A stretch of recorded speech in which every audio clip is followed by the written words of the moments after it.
Waifu adalah perempuan karakter fiksi yang menjadi karakter favorit seseorang. Dan tentu saja saya juga punya waifu. Waifu ini didambakan dan sangat ingin didapatkan oleh wibu degenerate yang tidak mempunyai kehidupan di luar fantasinya, serta tak mengetahui rasanya berkomunikasi dengan wanita di dunia nyata selain berinteraksi dengan perempuan yang merupakan anggota keluarganya. Hal ini terjadi dikarenakan seseorang ingin mendapatkan pasangan yang ideal di dunia nyata, namun tak dapat ia raih, sehingga ia berlari dari kenyataan dan mencari sosok wanita ideal di dalam fantasinya, yaitu waifu. Apakah Anda ingin menikahi waifu Anda? Apakah Anda ingin menikahi waifu yang Anda banggakan sebagai best girl dari suatu franchise? Tentu saja jawabannya pasti iya, karena saya juga ingin menikahi Nino Nakano, Kikuri Hiroi, Nijika Ijichi, Ganyu, Raiden.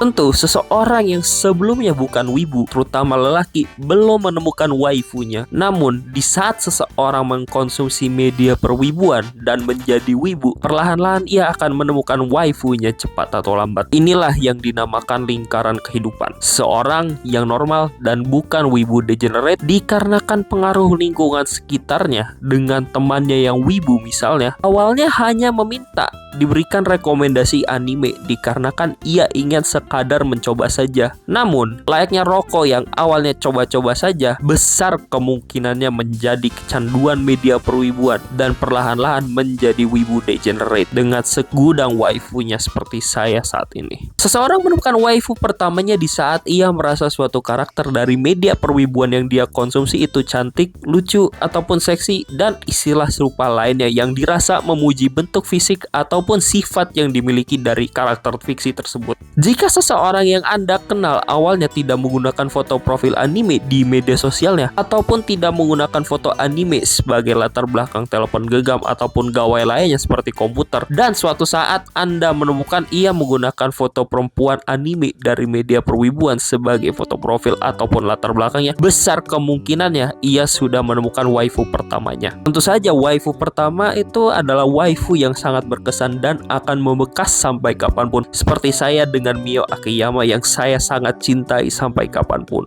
Waifu pertama seseorang sangat dipengaruhi oleh media yang ia konsumsi pada saat seseorang masih menjadi wibu pemula. Artinya, waifu pertama seseorang kemungkinan besar ia temukan di anime atau manga pertamanya yang ia konsumsi. Ataupun waifu pertama bisa jadi ditemukan dari video game dengan estetika layaknya anime. Tetapi, bisa saja seseorang tak menemukan waifu pertama dari media perwibuan yang ia konsumsi pertama kali. Bisa saja ia menemukan waifu pertamanya dari media perwibuan kedua atau ketiga yang ia konsumsi. Namun, yang jelas, waifu pertama seseorang ditemukan pada saat ia masih menjadi wibu pemula. Mungkin di era sekarang, pasca pandemi COVID-19, waifu pertama dari kebanyakan wibu pemula dari era tersebut bisa saja dari serial Spy Family dengan contohnya Your Forger, ataupun perempuan dari Demon Slayer, mungkin juga dari Jujutsu Kaisen. Tentu saja semua tergantung selera waifu pribadi masing-masing dan series apa yang Anda konsumsi pada saat itu jika Anda merupakan wibu pemula yang muncul pada saat era COVID-19.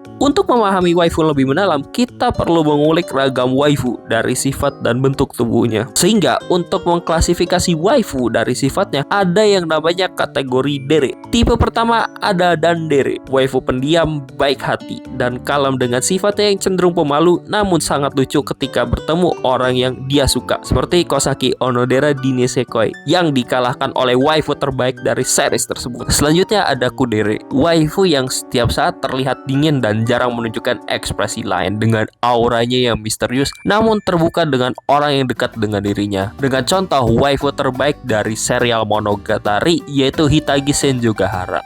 Berikutnya ada yandere, waifu yang sangat mencintai seseorang hingga batas yang tak wajar. Bisa saja terjadi toxic relationship jika Anda menyukai waifu yandere. Mungkin jika saya miripkan dengan istilah kekinian, yandere bisa Anda bandingkan dengan istilah cegil. Dengan contoh waifunya adalah Yuno Gasai yang mengguncang peradaban perwibuan tahun 2015 ke bawah. Ada juga dere-dere yang terlihat bahagia dan selalu semangat seperti waifu terburuk dari Gotobun no Hanayome yaitu Yotsuba Nakano. Dan terakhir waifu yang mau saya sebut adalah tsundere. Waifu tipe tsundere ini cenderung galak tapi manis dengan format kalimat yang biasa dilontarkan seperti, bukan berarti aku peduli denganmu pas sakit, aku cuma kebetulan saja dengar kabarmu sedang sakit, makanya aku berkunjung. Dengan contoh waifunya adalah Rin Tosaka dari Fate franchise yang menurut saya pribadi adalah Ratu Tsundere. Tentu saja kategori dere yang saya sebutkan ini menggeneralisir. Bisa saja suatu waifu merupakan tipe campuran dari dere yang sudah saya sebutkan tadi.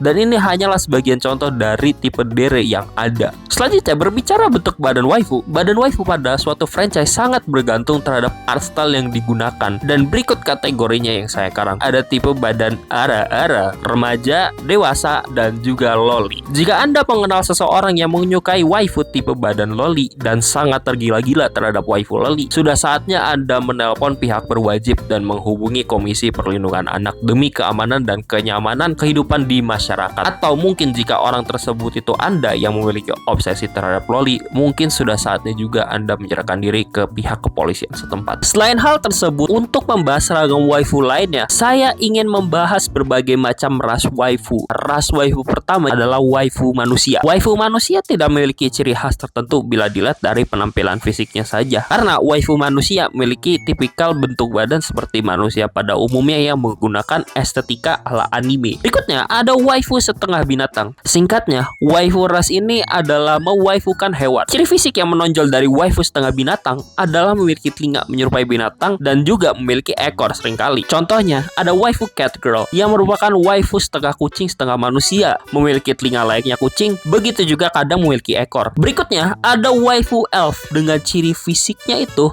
memiliki telinga yang sangat panjang, dan seringkali pada cerita yang memiliki waifu elf, elf tersebut berusia ratusan tahun atau bahkan ribuan tahun. Lalu Pak, jika kita menyebut waifu elf, saya juga harus menyebutkan waifu demon dengan ciri utama itu memiliki tanduk layaknya demon pada umumnya. Dan terakhir adalah waifu supernatural ataupun monster waifu, konsep di mana makhluk halus, legenda atau mitos diwaifukan oleh masyarakat wibu. Itu saja sedikit tentang ragam waifu yang saya ketahui, sehingga pilihlah waifu sesuai selera Anda masing-masing. Namun yang perlu diingat, dari ragam waifu yang ada yang telah saya sebutkan, semua waifu ini memiliki satu persamaan, dan satu persamaan tersebut adalah mereka semua tidak nyata. Mereka semua hanyalah fantasi belaka saja.